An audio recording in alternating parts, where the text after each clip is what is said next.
for a number of years, WSSC did not spend a great deal of money on maintenance of its facilities. Well, that was the man in charge of the WSSC yesterday after we learned that the crisis could be averted. A lot of questions about all that, and we have on the line now I.J. Hudson with the WSSC. Now, I.J., you're an old news guy. You used to work over at Channel 4, and so you know I have some rather tough questions that I need to ask you about all this today.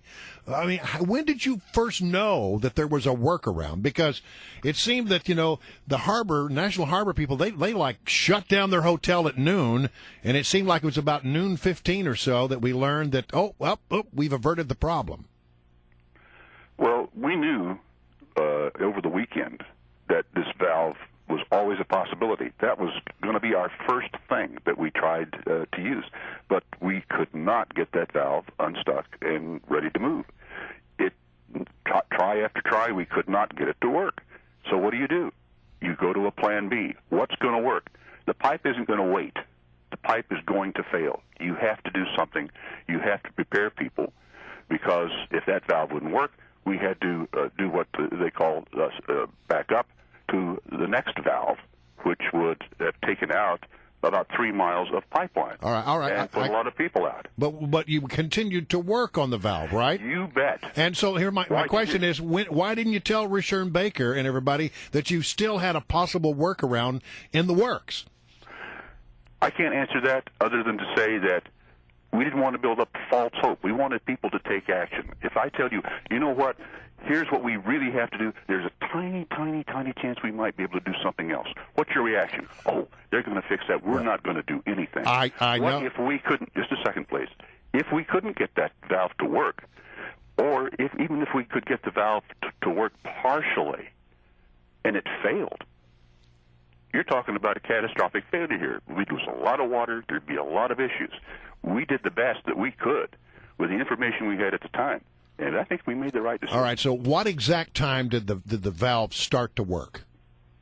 I think they had it done at about 6:40 in the evening. They had it closed. That doesn't mean you're yet 100% sure that it's going to hold. And so that was 6:40 the previous evening? Yes. And why couldn't you have then given the folks over at the National Harbor and the hotels that were planning to shut down the hotels at noon some advance warning so that they wouldn't lose all that revenue? I don't know who told who, what, when. Well, they sent everybody home at noon. All I know is that they were waiting to be sure that valve would hold and that the pipe would hold off, that we could just continue giving people an opportunity to stock up in case it didn't hold. This was an old valve that the guys literally rebuilt to get working. So it was tenuous. All right, I.J. Hudson's our guest. He's a spokesperson for Washington Suburban Sanitation Commission. And listen, we're all thrilled that Prince George's County didn't have to go without water yesterday. But in his press conference yesterday, Jerry Johnson, the CEO of WSSC, he talked about the fact that there are so many valves in this whole system. And, of course, the valves are important because, listen, pipes are going to break. You're going to have leaks like we had here. And that's why you have valves, so you can, send the water in a different area, and then you can fix the pipe. But this valve and many other valves have not been used. They haven't been exercised.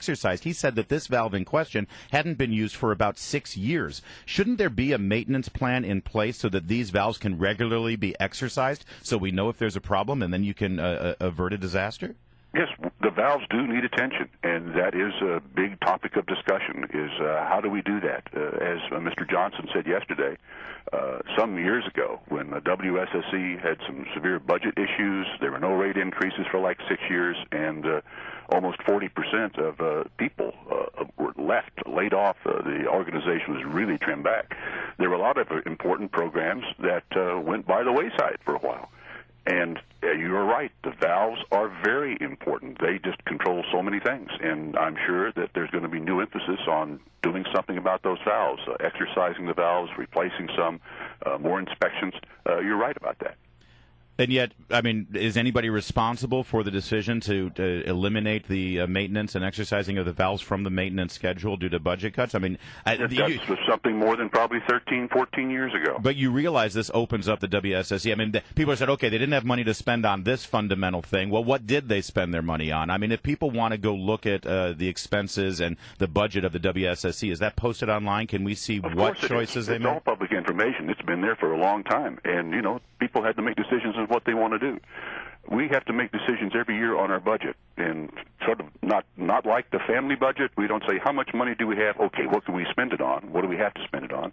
We look at the operational side of this, and we say, all right, how much can we inspect? How much pipeline can we shut down without affecting the operation of the system? To inspect, there's only a limited number of miles. We can only really inspect 12 to 18 miles a year. Right. We're moving toward replacing about 55 miles a year, and we can budget for that. That's how much we can do without messing up the system. I just need to make sure that I'm absolutely clear on this fact that we talked about a moment ago.